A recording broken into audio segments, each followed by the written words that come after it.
Welcome back to Car Pinionated, our weekly and slightly irreverent show about cars, the car industry, and driving in general. I'm Doug Stewart, Senior Digital Content Producer at Fox 61 in Hartford. And this is my friend Glenn Packman, who is an improv comedy stylist of renown and, and car enthusiast. You are. Okay, I don't know about renowned, but hey, Well, a few he's, people know me, so hey, yeah. Ladies and gentlemen, he's really good. thank you, Yeah. thank you, thank you. Um, Glenn, this week we're going to talk about Fisker, the Okay.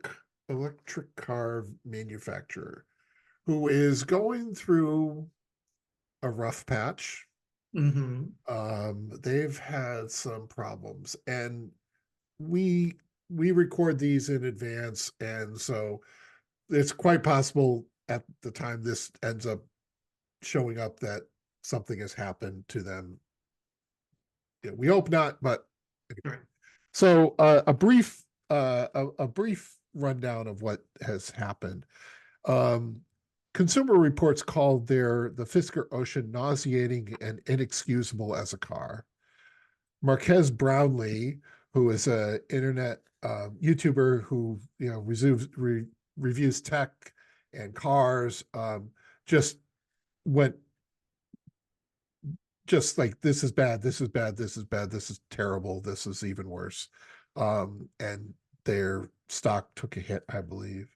um they've stopped production. They've built I forget the exact numbers, but they have several thousand of them that they have not delivered. They've built and have not delivered them. Mm-hmm. um this is, if you're familiar with the um history of Heinrich Fisker. He was a noted car designer for BMW. He did the Z8 and an Mm-hmm. Aston Martin, beautiful cars. He then decided to make his own car in the Fisker Karma, which we have talked about before, Mm-hmm. and that sort of went spectacularly bad. They chewed through, what was this number that I said? In the short time that they were in business, this is 10 or 12 years ago, they blew through $1.4 billion. There are currently two National Highway Safety Traffic Administration's investigations on the Fisker Ocean about the cars just stop. And to cap it all off, Consumer Reports had put a deposit on the one of their cars, and when they checked on it, Fisker couldn't find the check. So that's really not the company or the That's just organization you want to do that to. right, Although they it's a blind process for Consumer Reports. They don't tell the company that it's Consumer Reports buying the right. car. But Glenn, what are your thoughts on Fisker, their future, their car? What's going on? Um, I have to tell you that uh, somebody in a close proximity to my house owns one of these because I've seen it out on the road 3 times recently. I think they must live on my street because I've seen them turning in and out of the main road and onto my street. So um, it's uh, it's not a bad looking car at all. It's a nice size. I will say Mhm. that it's not this big honking vehicle. It's it's a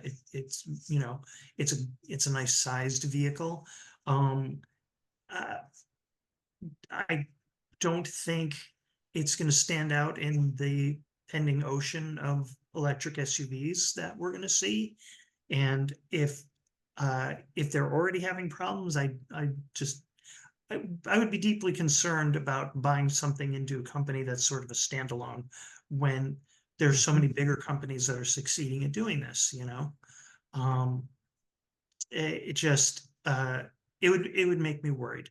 I honestly wish them all the best because I think the more and better variety of cars we can get out there, the better. But if Consumer Reports is calling you nauseating, and they're not known for being all that overly dramatic, they're really not, people. I Yeah, mean, yeah, they're pretty patrician in their yeah, approach to right. cars. The The only the only other time I can remember them being, like, really pointed with the language was years ago, they called the Chevy Aveo, quote, unquote, "repellent." They used it as an adjective, "The repellent Aveo," and I'm like, "Ooh, God, that hurts," you know? So, Would you like some aloe for your that burn? you're right, exactly. You get an Aveo and a bottle of calamine lotion, you know? It just, Yeah, it just struck me as funny. For them to be quite that pointed is really not a very good sign. So, you know, I wish them the best of luck. I hope they can turn it around. I have a feeling this is gonna be strike 2. yeah, Yeah, yeah. And they, you know, the karma, wrong car, wrong right. time, you Absolutely. know, thoughtful. Yeah, I think that, you know, having the engine and the battery power was a good idea, but I don't think it was the right car for No. that, you know. And I've said this before.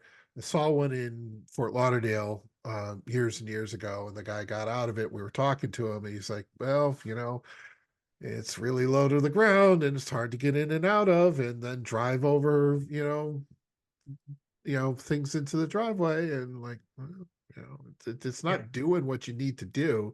Right. Um, I can see where some people thought it was a beautiful car. Yeah. Wasn't necessarily my taste, but okay, you know.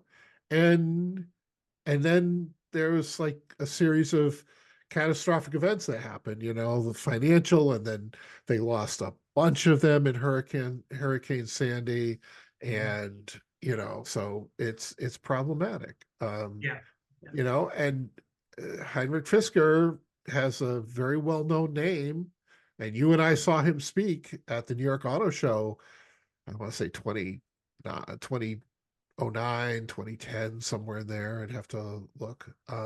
You know, and so I think he has a good idea, but I think that when it comes down to it, you know, look, I'm not in the car business. I don't know a lot about the machinations of it, but it just seems like there's some fundamental problems. You know, I think Mhm. what he's got going for him is that they're built in a plant. They didn't have to make an investment in a physical plant to build the cars. Right. They're subcontracting that.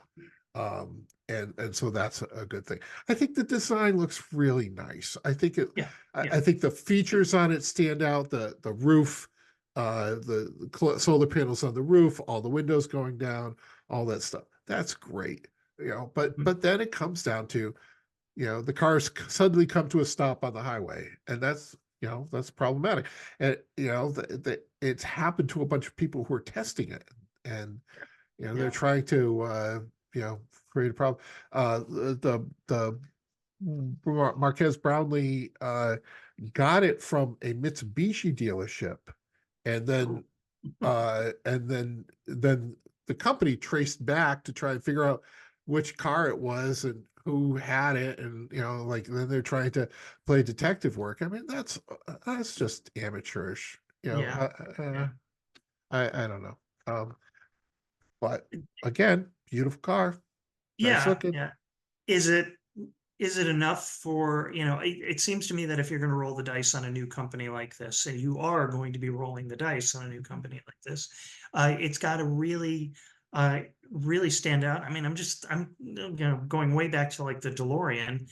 The DeLorean was a standout car. Now, it wasn't a great car, but it certainly was, you know, it was unlike anything on the road. Mhm. I, the Ocean is like a lot of things from the road.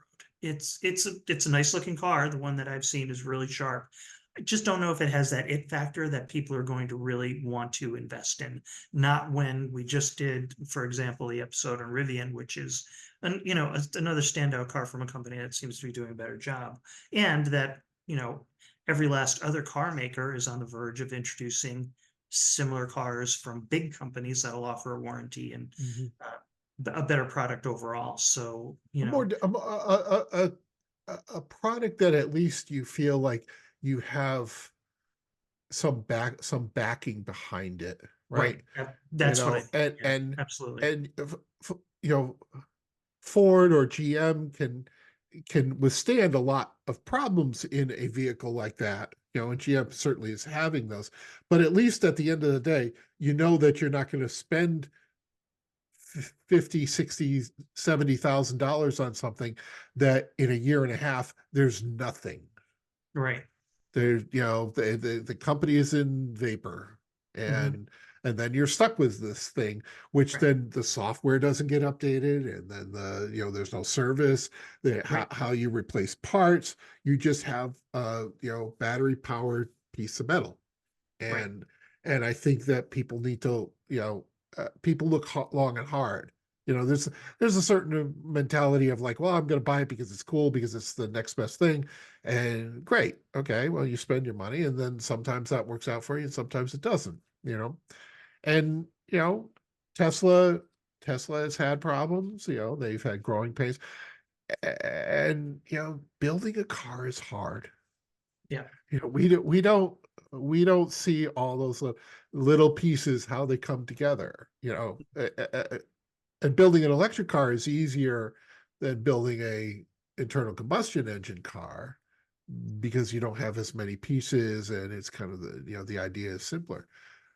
But you see Rivian burning through money, you see Fisker burning through a lot of money, and Lucid burning through a lot of money. Mm. And Tesla, for a long time, the reason Tesla was able to stay functioning was because they were selling their pollution credits, their anti-pollution credits, Right. to other companies, right?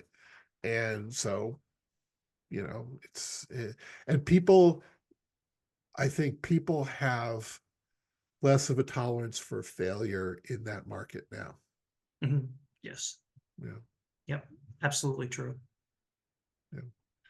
So it's going to be very interesting what happens going forward. Right. The the other thing that I noted in what I was looking for is uh, Consumer Reports, when they first got their Fisker Karma years ago, it broke down before they could test it. Ugh, God. Yeah. Oh, that's so not good. No. for for a company that tests cars, it's just, oh God, dude. Wow. But anyway, I'm uh, reminded, this is going so far back, but when Consumer Reports was a test of comparing small hatchbacks that were in abundance back then, right, and in last place in their test was the Datsun 310, and remember the writer saying, uh, uh, the every time one of the staffers was assigned the 310 for the weekend to do some observation on it, that staffer would groan in agony because they hated this car so much. that was an It awful just little it car. was an awful That's an car, yeah. awful little But I car. mean, but I got to give them credit because their writing was like, I could, when they wrote about a problem with the car, it was hands-on. You could actually understand, Yeah. They mentioned that the car had a really annoying habit that when you clutched it, the engine would rev, you know, um, and why that's a problem. And I was like, and I'd never even driven a standard shift at that point, but I knew exactly what they were talking about. So it was Yeah. good writing and good reporting. So, Yeah. and they've been doing it for a long time, and they're here in Connecticut. They in fact are. That automotive testing, I have been there. It is Hmm. very, very cool. I want to go someday. I really Nice do. folks. Yeah. They do an excellent podcast, Talking Cars. Give them a shout out. Yeah, yeah, yeah. You bring it. It's not the car that you're talking about, but whenever I think of that era of Datsun, I think of the B210, the Oh, honeybee with yeah. the yellow and black. Uh-huh. Yeah. Yep. Yeah. Yep. I knew someone who drove one of those. Boy, Ooh, they just ooh. some of the early Datsun products, not the Z that is, The Z or the it's 510. insane. Some Yeah, of the them were Z and like, the 510, different animals, but like the B210, the 310, the original 200 SX was the weirdest looking car. It was yeah, just so strange. And it's very blobby, odd designs that made sense to somebody somewhere. So, but I remember the B210 was just this weird little It was weird. They were weird. Yeah. And I'm hoping that I can find a picture of the honeybee version. Yeah. I used to joke that somebody left the factory on over the weekend and Yeah. and had checked yellow and black, and like Yeah. they showed up on Monday and like, oh my God. What have we done? All Well, right. we're done. All right. That's another week of Carpinionated here. We're trying something new.